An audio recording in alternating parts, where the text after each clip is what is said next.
Mirëmëngjes.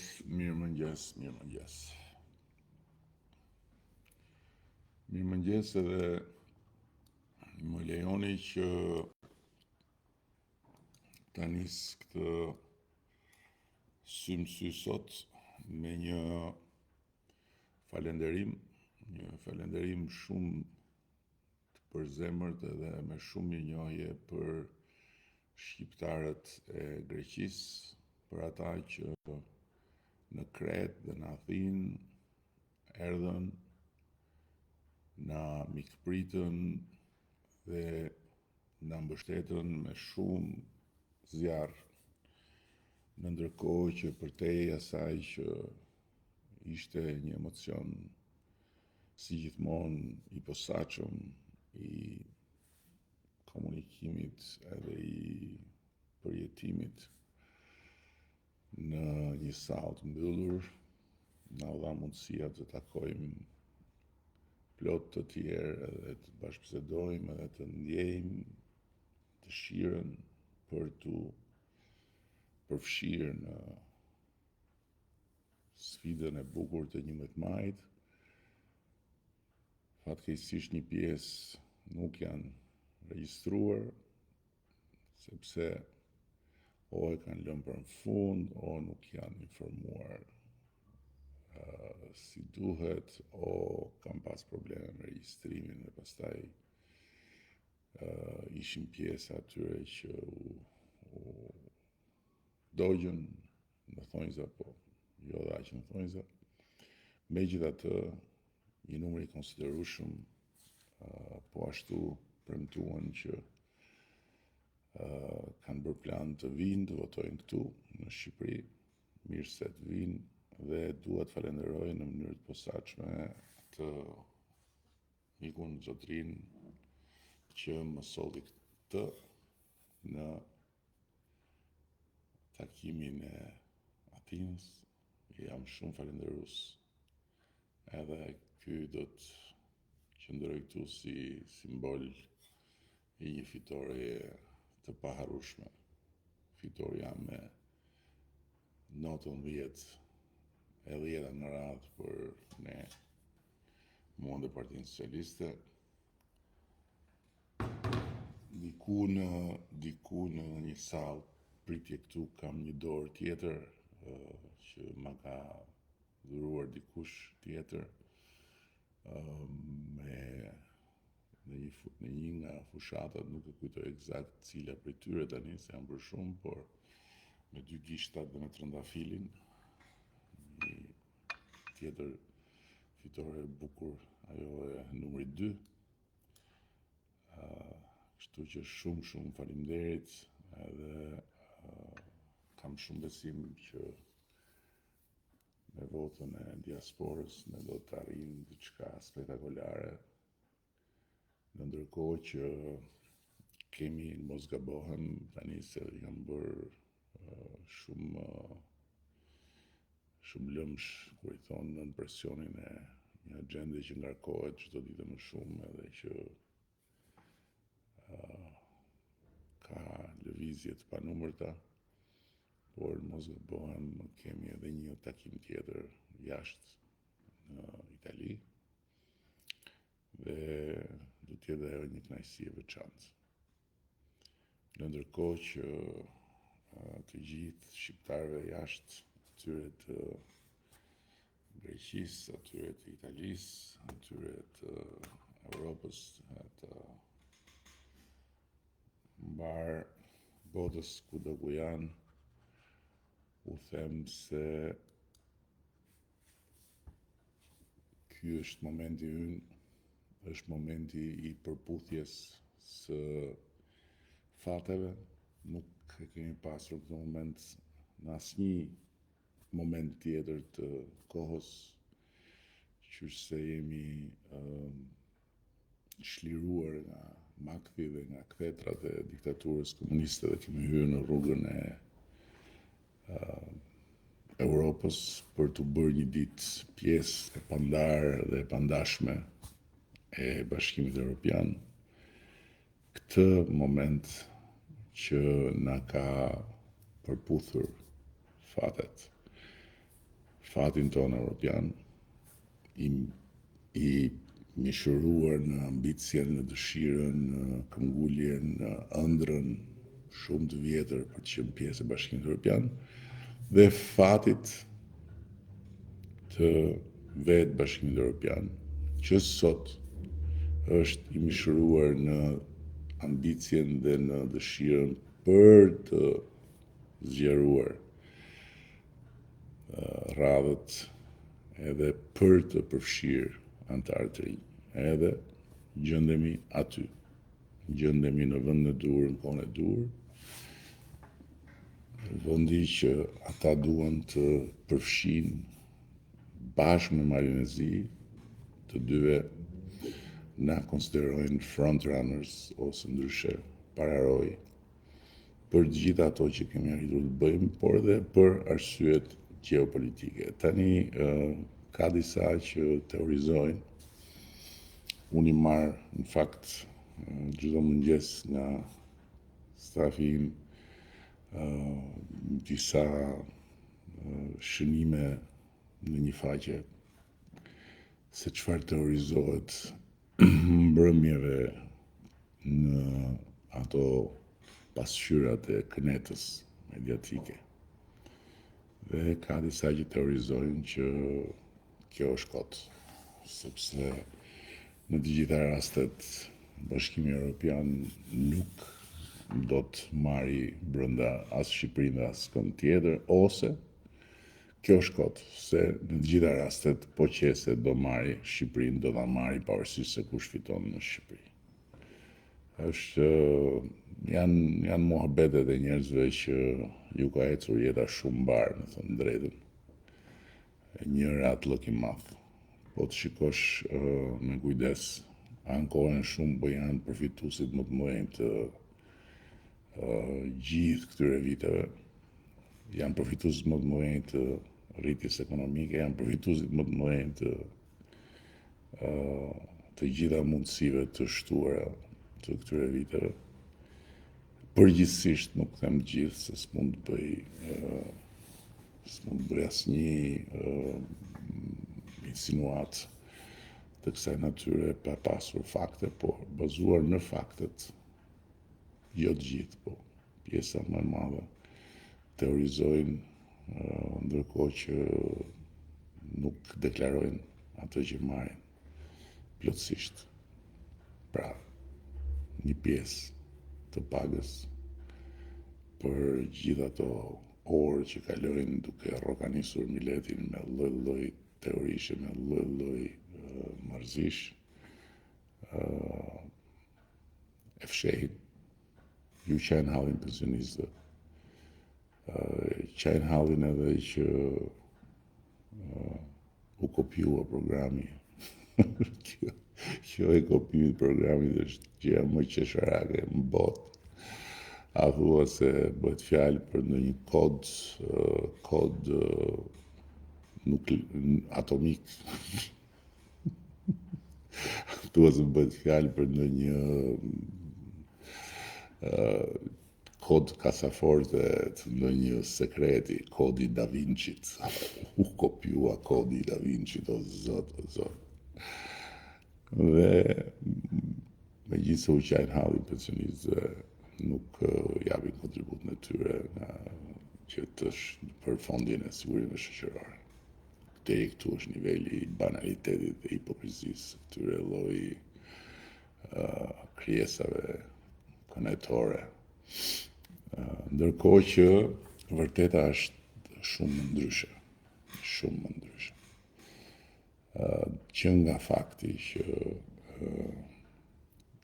vonesa, në thonjza vonesa, sepse nuk është nga ana jonë vonesa, por kozgjatja, do ta quaja, e gjithë procesit për të arritur në hapjen e teatrave nuk është diçka që është e jona, thjesht, nuk është diçka që lidhet me mua ose me qeverinë tonë, thjesht, se do ishte shumë më kollaj pastaj që ta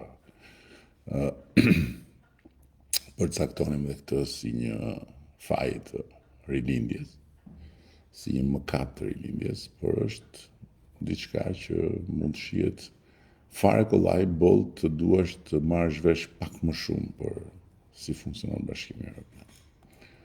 Sepse Malizi, për shembull, i ka hapur negociatat përpara se ne të vinim në qeveri. Tani për çfarë do ta fajsojnë këta Malizi?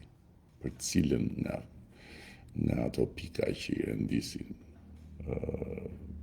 një nga një sa herë flasin për qeverinë tonë. Po Serbia i ka hapur në 2014 negociatat, po Maqedoninë që është bërë kandidate në 2005. Do me thënë, ka një logjik i gjithë ky proces dhe nuk bën përjashtim askush, në mos bëjmë ne një përjashtim shumë interesant që megjithëse zyrtarisht negociatat i kemi hapur vjet, kemi qenë kaq të përgatitur dhe kaq përpara, sepse e kam thënë ten babaden që na i hapin ne ta bëjmë pjesën e punës që do të bënim dhe po të na i hapnin, që të na gjejnë shumë më të avancuar kur t'i hapin, dhe kemi një kalendar të davorcuar me Komisionin Evropian për 3 vjet, 2024-2027, për të mbyllur negociatat. Do të jetë një rekord absolut historik, dhe jo sepse ne jemi ndryshe nga të tjerët. Jemi ndryshe në disa gjëra, po jo vetëm për këtë, por sepse Bashkimi Evropian është shumë interesuar që na marrin ne brenda në këtë moment. Tani, pse nuk është kaq brutale kjo që thuhet se ç'n si ka se kush fiton këtu, ata duan të marrin Shqipërinë dhe do e marrin në të gjitha rastet. Kjo nuk ndodh, sepse e para njerë kjo është çështje e kohës, është çështje e mos humbjes së asnjë minuti, sepse kalendari i 2027 është shumë i ngjeshëm. Dhe mjafton një lëkundje. Sigur ta zëm se në krahun tjetër gjenden individ që s'kan probleme as me ligjin. Se harrohet këtu, se kjo është shumë interesant. Këtu bëjnë sikur harrojnë që këtu bëhet fjalë për individ që janë me problemet hapura me drejtësinë. Problemet hapura që s'dihet kur mbarojnë, nuk dihet si mbarojnë, nuk dihet a janë kaq apo ka më shumë.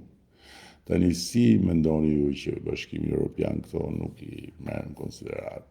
Apo Bashkimi Evropian është një studio konsulence që paguhet me kush e di se sa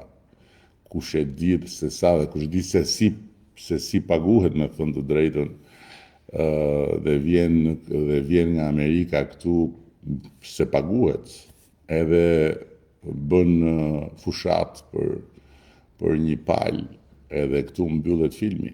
Po jo, se nuk mbyllen kështu filmat me Bashkimin Evropian, janë ndryshe. As me Amerikën, jo. Por është interesant shumë se si gjithë këto vite dhe një pjesë e këtyre që u rritën në kënetën mediatike dhe janë ndotësit kryesor të asaj kënete, nuk e mësuan akoma, ose bëjnë sikur se kanë mësuar si funksionon Europa, si funksionon Amerika. Në ndërkohë që nga ana tjetër, arsyeja pse unë them që duhet një shumicë domethënëse është po ashtu e thjeshtë.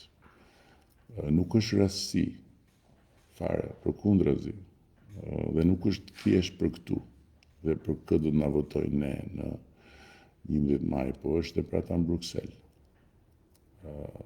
Kryefjala e fushatës sonë, imazhi i fushatës sonë, ndërthurja e ngjyrave dhe e flamujve si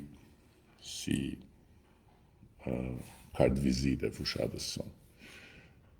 Sepse ne po bëjmë një rrugë të dy punë.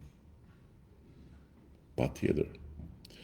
Po japim një mesazh të qartë shqiptarëve, po japim një mesazh Brukselit. po përpiqem të japim mesazh Brukselit, duke shpresuar dhe besuar që shqiptarët do ta mbështesin këtë mesazh.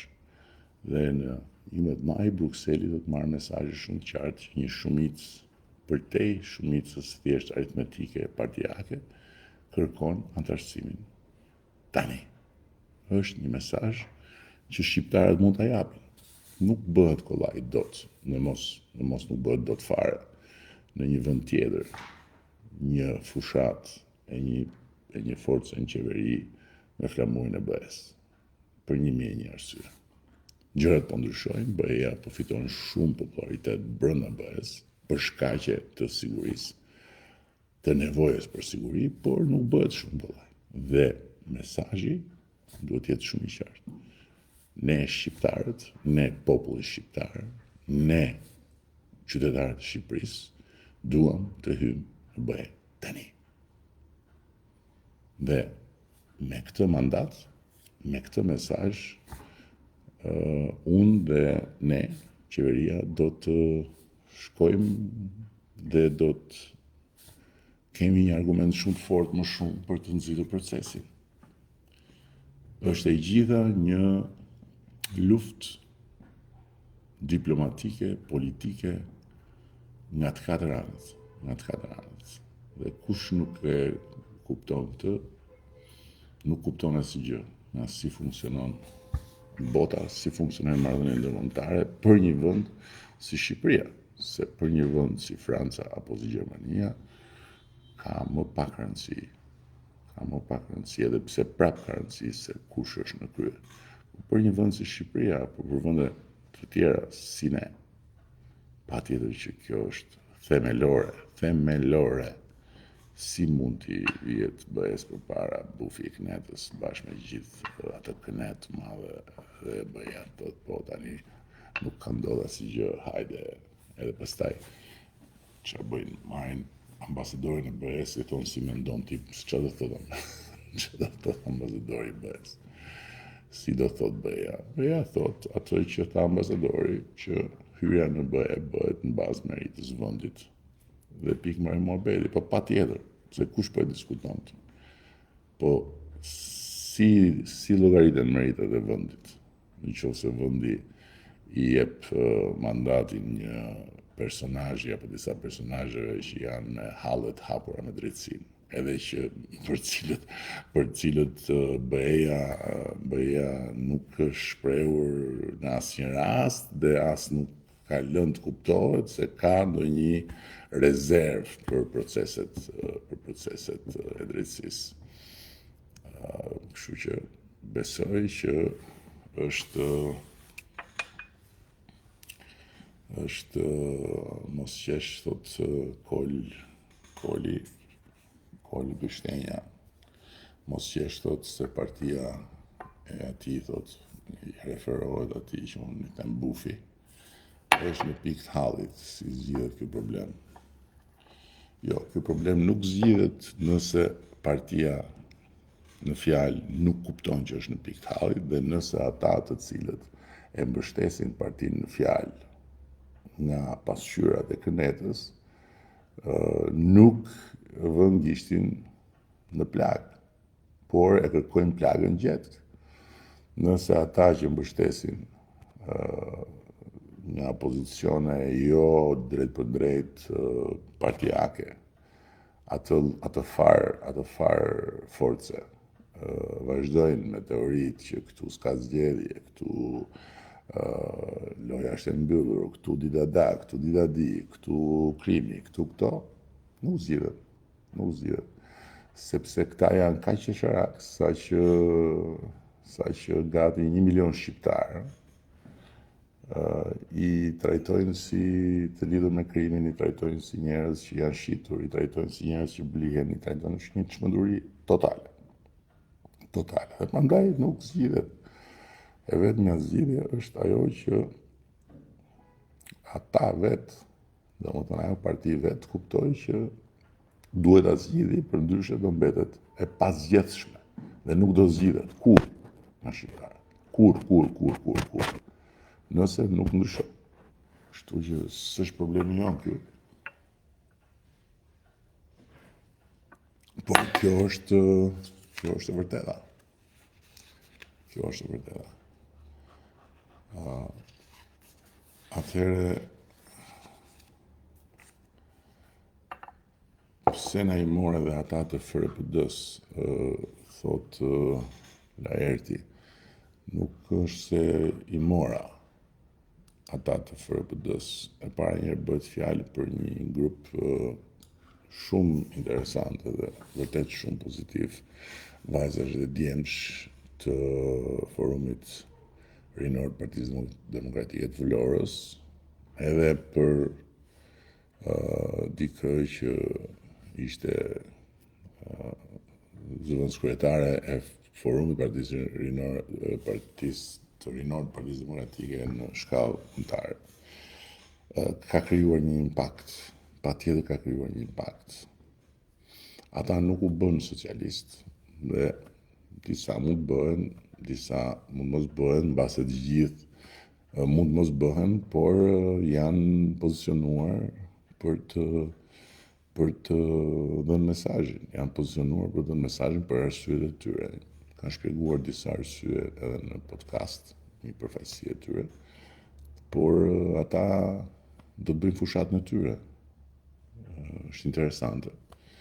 Është shumë interesante, do bëjnë fushatën e tyre, jo me Partinë Socialiste, por më vete do të mbështesin mua dhe Partinë Socialiste si rrjedhoj, por duke e kërkuar votën e demokratëve dhe të tjerëve për të pikërisht për atë që unë them, dhe për asnjë gjë tjetër për momentin, pikërisht për atë që unë them, për të mos humbur asnjë minutë në rrugën e antarësimit dhe për të marrë pasaportën europiane për Shqipërinë dhe një pasaport në dorë për çdo shqiptar dhe shqiptare që të bëhet përfundimisht qytetar I IBE-s. Ja, kjo është arsyeja pse ata u bën me mua në këtë betejë. A do të na qëndrojnë rrugët të bashkuara më tutje, këtë do ta shohim. Unë kam shumë simpati për ta, shumë respekt. Kam mësuar disa gjëra që I mëson vetëm kur arrin të shohësh gjërat nga pozita e dikujt tjetër dhe kur dikush tjetër ta jep mundësinë që ta bësh këtë. Dhe ja, shmërdhënie shumë pozitive. Impakti ka qenë I fortë, kam pasur kontakte të tjera për të vërtetës me të tjerë në qytete të tjera. I vlerësoj, I respektoj, janë të mirëpritur të gjithë. Kemi një sër individësh që kanë zhvilluar dhe primare që na kanë kontaktuar. Ato primaret e famshme dhe të tmerrshme, ato primaret ato primaret që thonë gjithçka në fakt se jo vetëm ujku, po dhe bufi, qimen puplën e ndron, por zakonin se harron bufi knetës. Mos harroni, bëhet fjalë për kënetën, për bufin e kënetës, është një lloj bufi specifik. Nuk është ai bufi I famshëm. Dhe turp për ty, thot turp, po për çfarë turp? Që të ka ngelur në fyt bufi, të ke filluar me kopju dhe dhe kisha unë ju të programeve që kur publikohet edhe 3 minuta program kaloni në stacionin tjetër. Edhe s'keni fajse, s'keni pse, po kjo tregon që është më I mençur bufi se ty o kopjat, tani tallesh dhe në pasaportën europiane që sa ti është tim pushtet për fat keq, nuk do ta kemi kur atë fat. Je shumë I molepsur I dashur Glerni.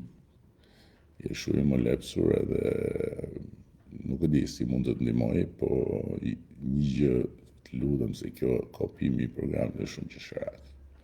Është shumë qesharak.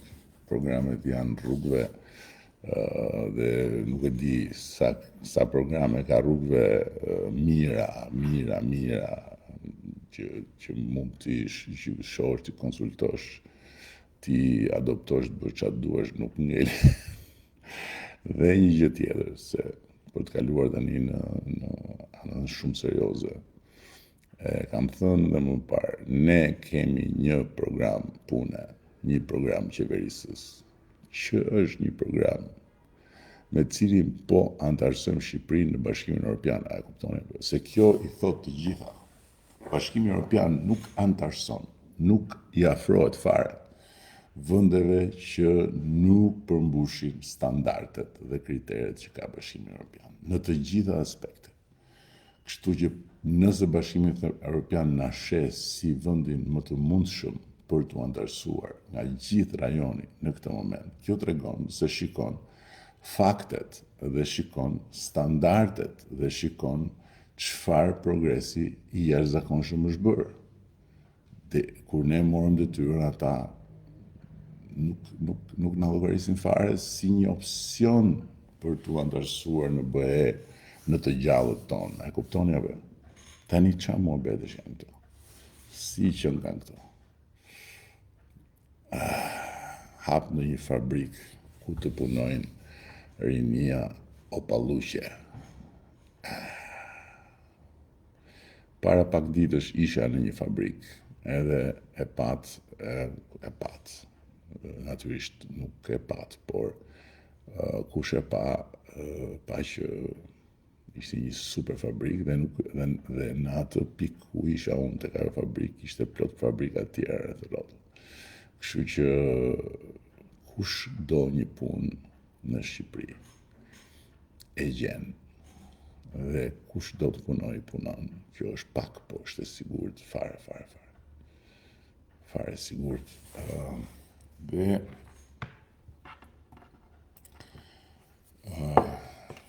ti nuk ke buk o faqe e zezë, edhe nuk ke rrugë makine si në mesjet. Po si shpjegohet që një vend që s'ka bukë dhe s'ka rrugë makine dhe që është si mesjet, vinë 12 milion turistë, apo kjo nuk shpjegohet. Turp për të gjithë, këta shesin bukën tuaj e ju kanë lënë në mjerim dhe ju duhet të kisni o tralltar, do me në shkruar me lë, dhe kështu do shkruaj në histori, lindë dhe do vdesësh tralltar. Bufi është pelazgjik. Nuk po bëj asnjë koment, se për këta që janë komplet të mbytur në knet, është vetëm thjesht solidaritet vëllazëror dhe simpati njerëzore, po komentet janë të kota. A namin e pas ke ba, këshyrë mor njerëzit e vendit tanë, ma të varfrit në krejt rruzullin toksor.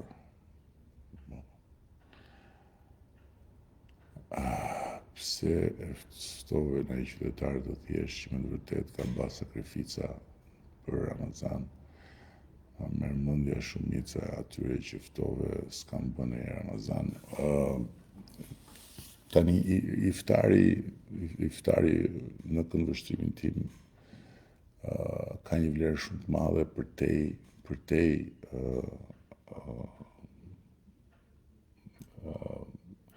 rritit dhe përtej impaktit për cilin e bëjnë iftarin besimtarët. Tyreza e iftarit është një tyrezë e hapur për gjithë, edhe për jo besimtarët. Kjo është vlera, sipas meje, më e madhe emancipuese, kulturore,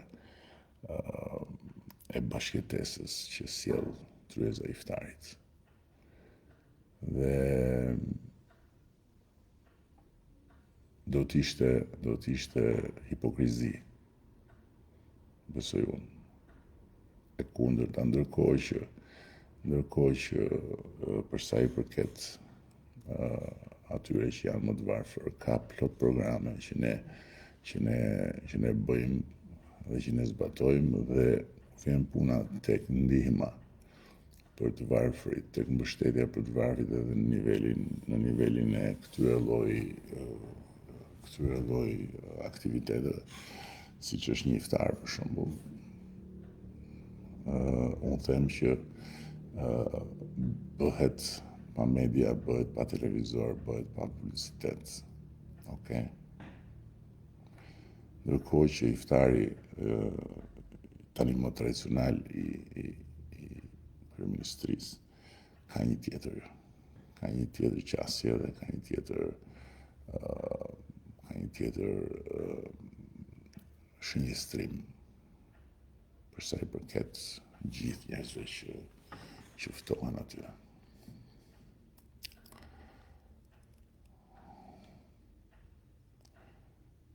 Ke 12 vjetë që mashtron në mashtrues dhe tani që po afrohen zgjedhjet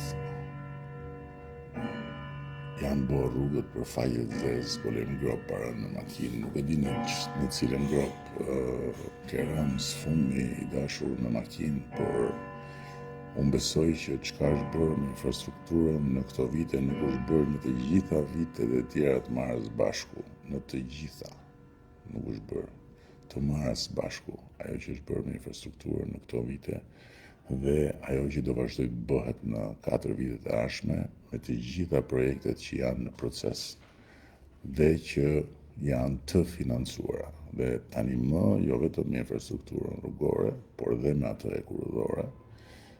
Mandati i 4 do të jetë edhe mandati ku e kurrëdha do të jetë në qendër të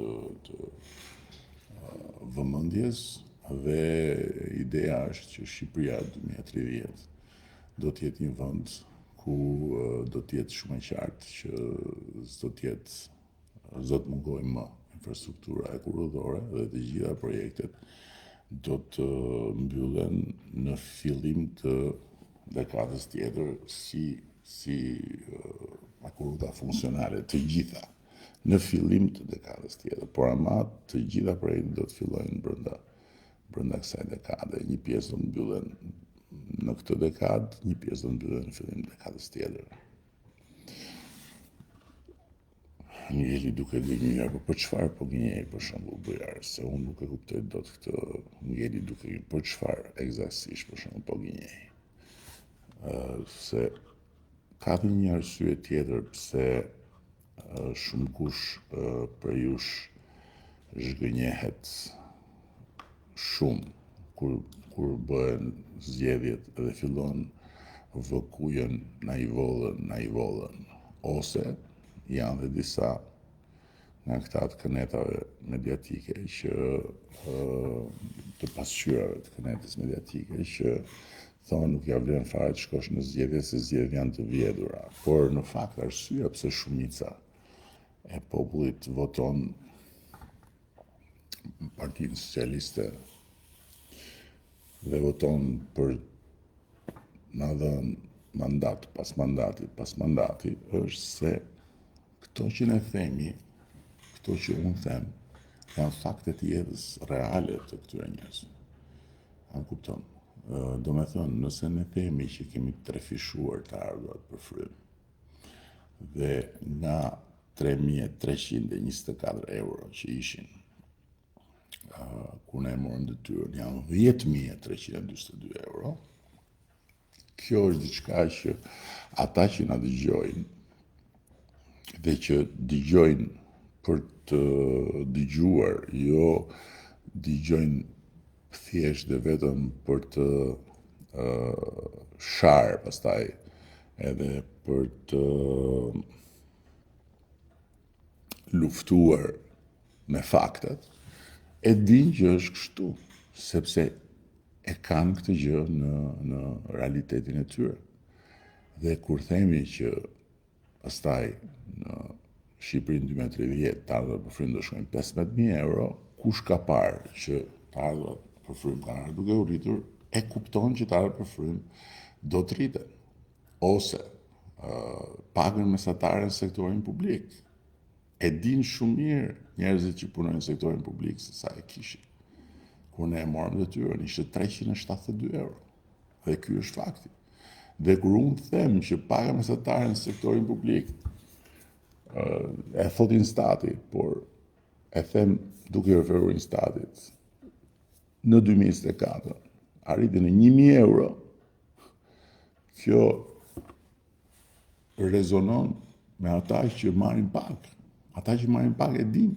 Tani ata si do bëjnë? Do t'i referojnë parave që marrin dhe që i numërojnë mirë, apo do t'i referojnë bretkocave që bëjnë kua në dark tek pasqyra e Kënetës dhe thonë që këto janë gënjeshtra. Kuj do t'i referojnë? Se po t'ishin gënjeshtra, t'jeni të sigurt që jo shumica, po të ishin shumë pak ata që do vazhdojnë të votonin. Si që janë shumë pak ata që do vazhdojnë të votojnë bufin e Kretës. Dhe prandaj, kur unë them që pastaj paga mesatare në sektorin publik do shkojnë në 1.200 euro në Shqipërinë 2030, kjo gjë është e besueshme sepse kam parë që paga është rritur. Ashtu si kundër mesatarja e përgjithshme. Ata që punojnë sot në Shqipëri e dinë shumë mirë që pagat janë rritur edhe në sektorin privat, janë rritur në mënyrë të ndjeshme. E dinë sepse i marrin ato para. Po të mos i merrnin, do thoshin si kter, çfarë po na thua. Por nuk e thonë pikërisht sepse i marrin ato para. Ashtu si kundër edhe kur vjen puna tek paga e përgjithshme mesatare, pra. Ka shkuar në 830 euro, paga e përgjithshme mesatare ka qenë nga 320. Dhe kur unë them do të shkojë 1.000 euro, është e besueshme. Patjetër që është e besueshme. Minimalja. Edhe më e bukur është që për këtë të pagës minimale ne e kemi thënë me kohë.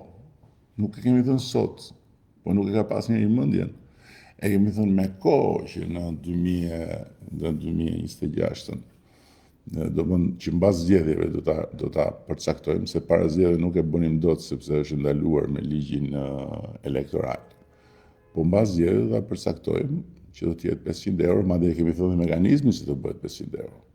Duke mos u kërkuar kompanive për 18 muaj që të paguajnë asnjë detyrim tjetër, përveç se t'u japin 100 euro plus punonjësve të tyre në muaj. Dhe as në shkon mendja të them që na e kopjuan këtë. Jo më bet kot. Pastaj ka një ndryshim shumë të madh, sepse ato që thotë Këneta, programi i madhështisë, përveç se është një farsë e madhe, po ka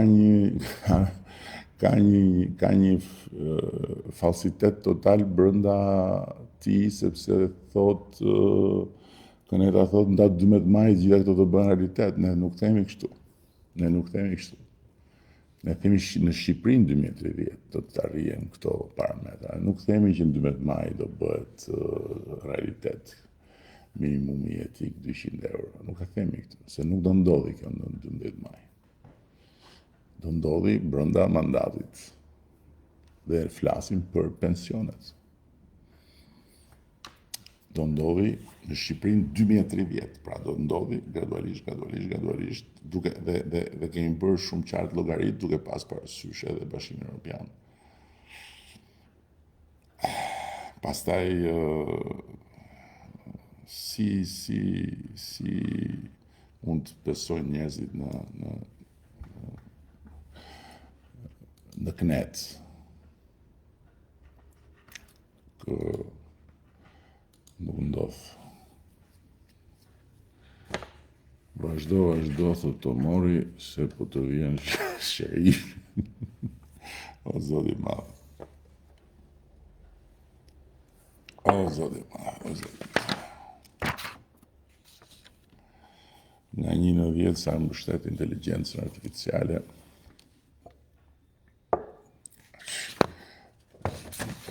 Unë di se çfarë po bëjmë ne me inteligjencën artificiale dhe janë gjëra shumë pozitive që na blejnë për të rritur cilësinë e shërbimit ndaj publikut. Dihet që ka dhe rreziqet e veta, po nuk varet fare nga unë dhe nga ne këtu nga Shqipëria. se si do të shkoj puna inteligjencë artificiale. Ne thjesht duhet të bëjmë maksimumin që t'i marrim më të mirë inteligjencën artificiale. Mbas 8 vjetësh provoja, thot një tjetër ekip në drejtim, besoj se ky është kontributi më i madh që mund të bëje. Jo, unë kam një opinion të krijuar në vite nga eksperienca tani më që çështja e skuadrës është një çështje e skuadrës në kuptimin që nuk është çështje individësh, një këtu, një atje, po është çështje e funksionimit të gjithë skuadrës. Megjithatë, kjo është një bisedë e gjatë për sot. Ajo që unë të them është që Partia Socialiste është një shkollë e vërtet e kultivimit dhe e promovimit të rinjve. Dhe sot Partia Socialiste ka një skuadër që është skuadra më e re. Do me thënë kushdo të reja dhe të rinj i ka në skuadrën e Partisë Socialiste me shumicë. Dhe i ka me shumicë në listën e mbyllur. Ky është një ndryshim shumë i madh me të gjithë të tjerët.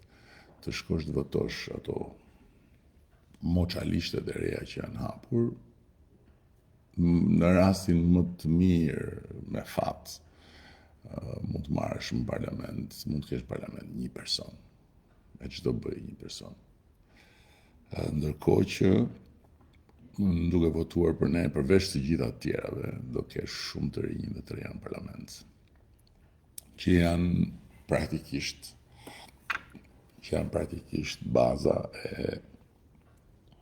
gjeneratës tjetër të leadershipit Partisë Socialiste. Sot leadershipi Partisë Socialiste përbëhet nga një gjeneratë që ishte një gjeneratë e re kur ne morëm detyrën.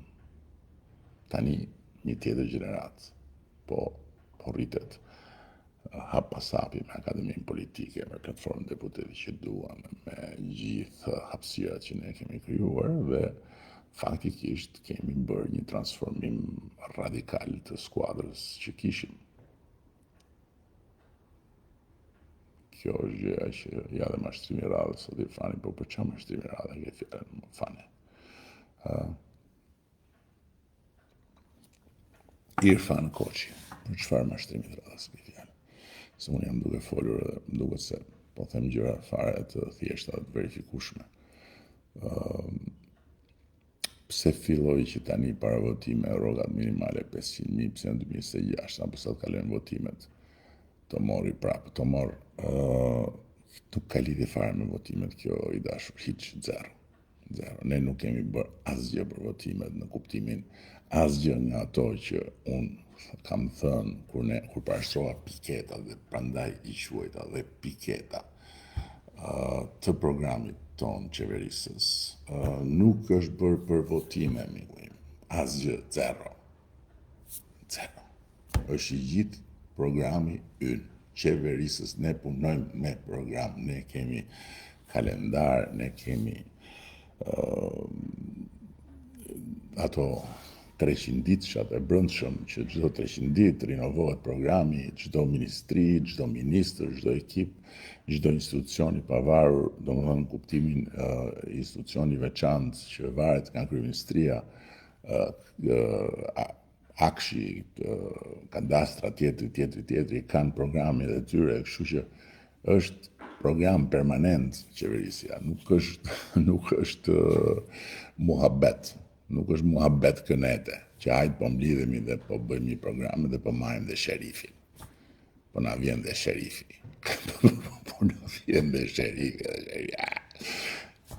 Turista janë të gjithë të mirëpritur të vinë. Po, këta turistat që marrin kaq shumë para dhe si marrin është një pyetje mbete. Ku gjenden gjithë ato para për këta lloj turistash? Megjithatë të vinë. Bujrum, të vinë. Ja, erdhi dhe një medmaj, në fakt. Edhe aty do duken qarë dhe pastër që të gjitha gjërat. Kemi të tjera pyetje.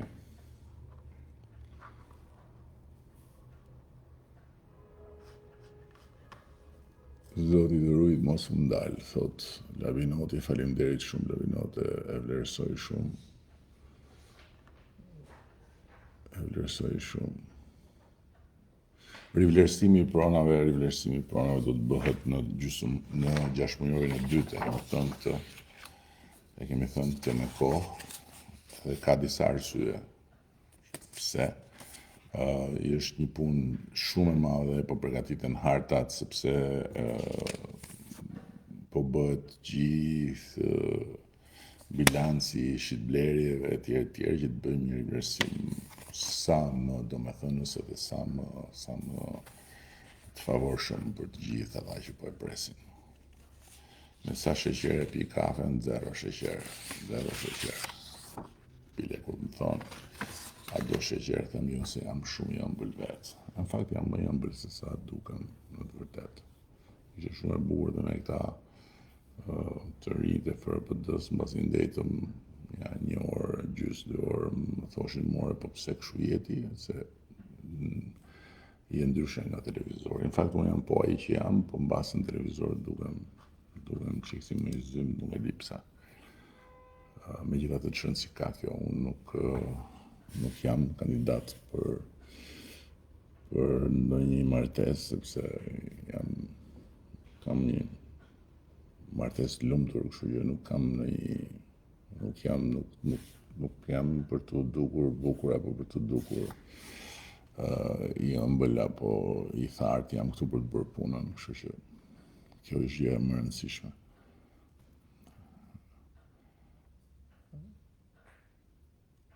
Nuk si janë dalin e këto mesazhet tuanash. Këtyre mesazheve pozitive unë përgjithsisht nuk ju referohem, sepse pastaj fillon dhe sharja masive patronazhizëm me gjëra fjale janë në super formë. Këtë vit patronazhistët i kemi në super formë. Dhe patronazhimin e kemi ngritur në një nivel tjetër.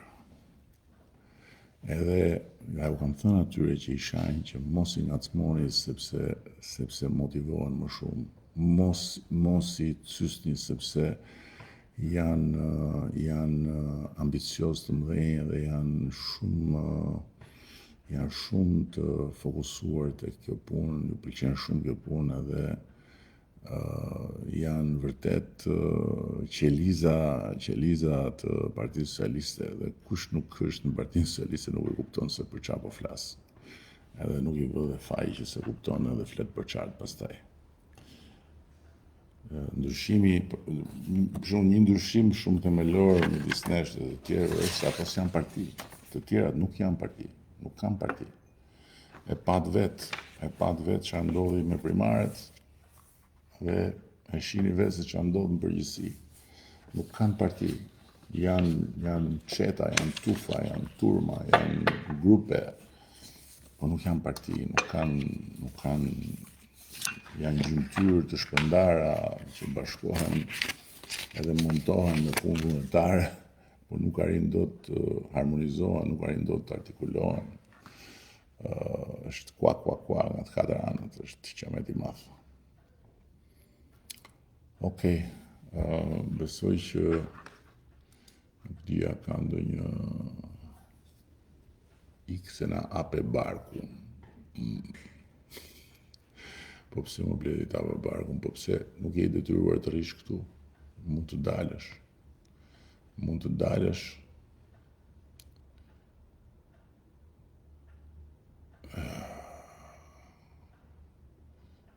je ka rreboll këtë popull, po se ka beson kush ma se ke rreboll more, edhe thot dhe i fjalë të madhe këtu me më. O David, am beson, pas më beson kush tash po e shohim me datën 11 maj, o David.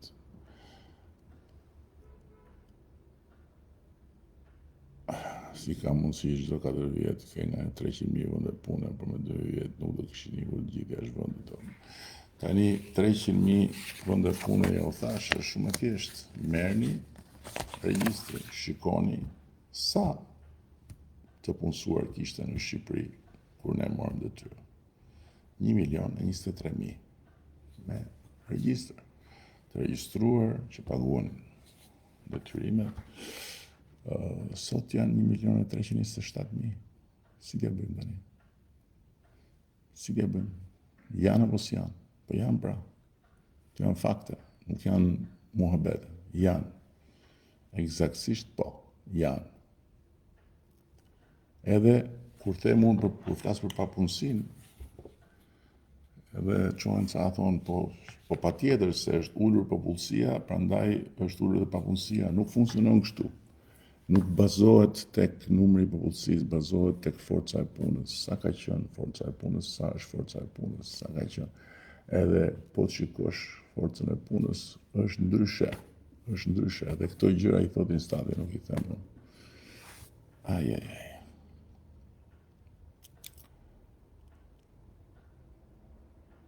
Tallja më e madhe e të rë në historinë botërore, shansi që kjo pistë nëntohet bën garë dhe formula 1-0. Jo është 0. Shansi është i gjithi dhe është në dorën tonë dhe ne dhe bëjmë. Ne kemi komunikim i dashur Leandro të vazhdueshëm me stafin teknik të Formula 1-s. Ai projekti që është bërë në konsultim të vazhdueshëm me stafin teknik të Formula 1-s. Studioja që ka bërë projektin e ish pilotit famshëm Aleksandr Vurcit është një studio që ka licencimin nga Formula 1, që punon me Formula 1. Ne i kemi pasur këtu edhe administratorin e përgjithshëm të Formula 1, Stefano Domenikalin, edhe Flavio Briatoren, të dy bashkë kanë ardhur këtu. Kanë parë vendin, kanë parë gjërat, janë shumë entuziast për këtë, çfarë po flet. Por duhet bëjmë ne pjesën tonë dhe atë po bëjmë. Se jeni kaq mos besues, po unë kam treguar që çfarë them e bëj. Vonoj ndonjëherë, po nuk harroj. Dhe kur vonoj, nuk vonoj unë, po më vonojnë të tjerët.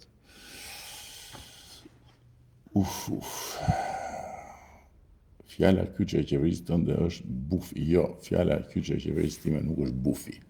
Fjala kyçe e qeverisë time është pasaporta europiane e Shqipërisë për ty, Lazar. O Lazar, nuk është bufi. Bufi nuk është fjalë kyçe. Që ta dish. Fol pastaj për perspektivë. Po tjetër pra. Unë flas 2 orë në ditë edhe për 30 sekonda buf që shikoni ju rrotullohet më edhe bufi se jeni me bufin prandaj. Edhe nuk ju vjen mirë që jeni me bufin. Ndauni nga bufi dhe do qeshni. Edhe do dhe një qik lezet kjo punda, që se s'mund t'jetë vetëm fol për gjëra të mëdha e fol për gjëra. Plus pastaj që ajo është mënyra e vetme që unë mund të flas për ta dhe për të çat flasun, të marr seriozisht. Çat them. Zoti filan, s'është zotri, është buf. Faleminderit shumë. Ju falenderoj shumë të gjithë. I pas kem marrë masat me numëru me ndeshmëri votat dhe thot me ironime dhe me Mira Nikola, ndaj e sigur që fiton. Po perqen do ta vësh kur të dalë që mos të njohin se të vjen zor nga vetja. Këtë dytën se kuptova, po të parën votat numërohen nga të gjitha palët dhe numërohen me ndeshmëri të plot. Mira, mos ki asnjë merak për këtë. Ndërsa siguria pse fitoj unë, jam duke ta shpjegu tash 12 vjet edhe prap do fitojmë.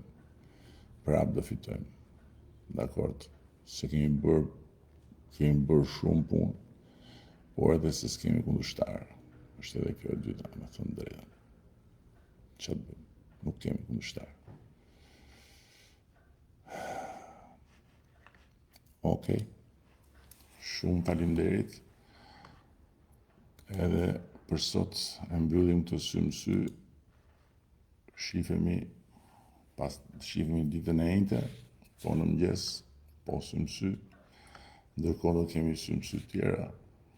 Këtë punë kemi intensivisht, gjithmonë më intensivisht deri në 11 maj.